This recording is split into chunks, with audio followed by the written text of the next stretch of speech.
जय हिंद दोस्तों। जो पिछली वीडियो थी उसमें हमने एनसीसी सर्टिफिकेट पे जो चर्चा की थी उसमें काफ़ी बच्चों के जो हैं कमेंट्स भी आए हैं और फ़ोन भी आए। देखो, उसके अंदर जो सेंटर के अंदर जो बच्चे थे उनका जो एनसीसी सर्टिफिकेट था और उनका सिलेक्शन ना हुआ तो वो उनके दो कारण निकले हैं।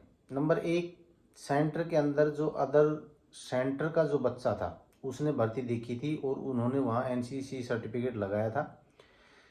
देखो, एनसीसी सर्टिफिकेट लगाने से ये कंफर्म नहीं है कि आप नौकरी पक्की हो गई यानी आप लग चुके। वहाँ पर कैटेगरी भी देखी जाती है। फर्स्ट कैटेगरी में कौन आता है, सेकंड में कौन आता है, थर्ड में कौन आता है और फोर्थ में कौन आता है। जो अदर सेंटर का बच्चा है वो फोर्थ कैटेगरी में आता है, चाहे उसके पास एनसीसी हो, चाहे उसके पास रिलेशन हो, चाहे कुछ भी हो। तो अदर सेंटर का तो मान लो कि जो वैकेंसी आज आई हैं 28 वैकेंसी अपने जाट रेजिमेंट में आई हैं, 66 राजरीफ में आई हैं, तो वहाँ अदर सेंटर का तो मतलब ही नहीं बनता।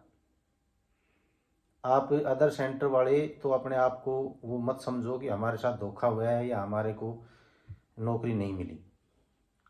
दूसरा, एनसीसी उन बच्चों के पास थी जिनका भाई का रिलेशन था।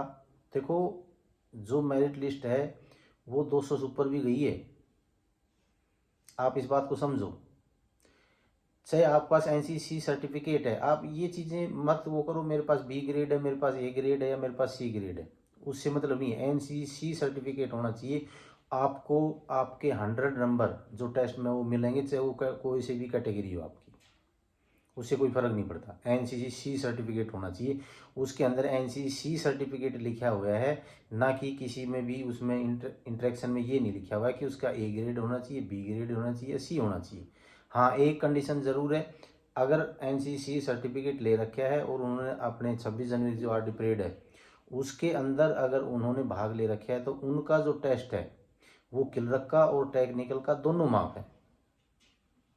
सिर्फ इतना फ़र्क है, बाकी कोई फ़र्क नहीं है। किसी भी कैटेगरी वो हो, उसके चाहे ए ग्रेड हो, चाहे बी हो, चाहे सी हो, लेकिन एनसीसी सर्टिफिकेट होना चाहिए।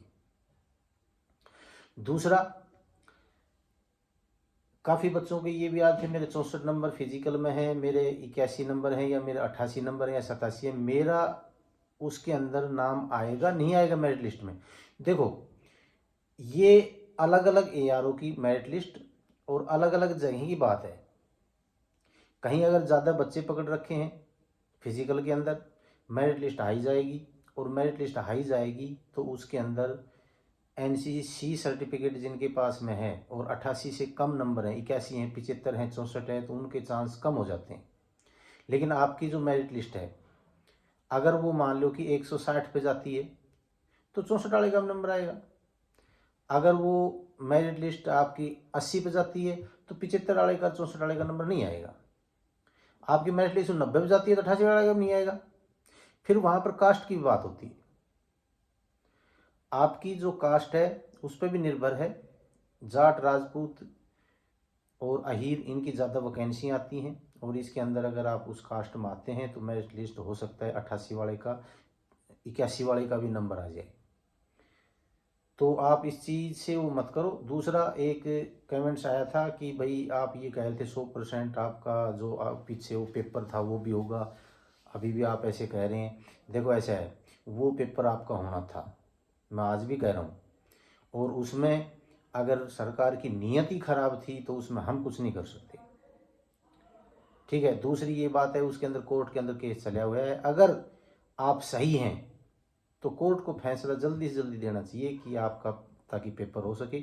अगर वहाँ भी नीयत खराब है तो आपको डेट मिलती रहेंगी और ये मामला ख़त्म हो जाएगा धीरे धीरे। देखो, उसमें आपके पास में नंबर एक बात है, सरकार है आपका सही, अगर वो करती है तो आपको वहाँ हक मिलता है। अगर आपको हक नहीं मिलता है तो उसके लिए आपके पास में कोर्ट है। कोर्ट में भी आपको हक नहीं मिलता है तो 5 साल के अंदर आप खुद कोर्ट हैं। तो ये आपके ऊपर है। अभी जो कोर्ट फैसला देता है या नहीं देता है ये 12 तारीख को पता चल जाएगा। दूसरी बात, अगर अब भी डेट दिए ही जा रहा है तो फिर ये समझो कि आपका कोर्ट धीरे धीरे, आपका जो केस है वो धीरे धीरे कमज़ोर पड़ेगा। और अगर मिलता है आपको फैसला तो हो सकता है कि आपको फैसला आपकी तरफ में आए और आपका टेस्ट हो। तो हम तो चाहते हैं आपका टेस्ट हो। आप ये मत सोचो कि हम आपके खिलाफ हैं या आपके उससे वो हैं। अगर सरकार सही करेगी तो हम सही के साथ हैं, गलत करेगी तो हम गलत के साथ हैं। आप उस चीज़ की चिंता मत करें। दूसरी बात ये है कि आप खाली उस चीज़ पे मत बैठें कि भाई हमारा पेपर होगा, हमारा पेपर होगा।